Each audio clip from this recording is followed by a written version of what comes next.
আমার জীবন ব্যবস্থা আমরা কোনটা মানব?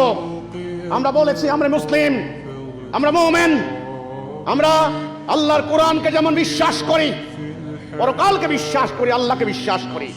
কাজেই এই বিশ্বাস হেতু আমরা আল্লাহর বিধান ছাড়া আমরা পশ্চিমা সাম্রাজ্যবাদীদের তথা মানুষের তৈরি বিধান মানতে পারি না। এটা আমাদের ইমানি দায়িত্ব, এটা আমাদের আধ্যাত্মিক ডিমান্ড। আর জাগতিক কারণ মানুষের তৈরি বিধান আমাদেরকে শান্তি দিতে পারে নাই। তাহলে আমরা চাই আল্লাহর দেওয়া বিধান কায়েম হোক। কেন চাই?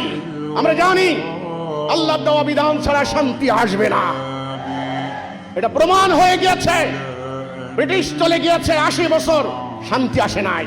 সুতরাং আল্লাহর দেওয়া বিধান ছাড়া শান্তি আসবে না। 3 নাম্বার, কিভাবে চাই? জিহাদ, সংগ্রাম, এটা গণবিপ্লব, গণজাগরণ। সেজন্য সারা দেশের জনগণের মধ্যে তাওহীদের এই বার্তা আমরা পৌঁছাই দিতে চাই। সর্বপ্রথম আমরা জনগণকে তাওহীদের উপরে ঐক্যবদ্ধ করতে চাই। ঐক্যবদ্ধ জনতা জান মাল দিয়ে সংগ্রাম করে আল্লাহ দেওয়া দিন কায়েম করবে। এইভাবে আমরা দিন কায়েম করতে চাই।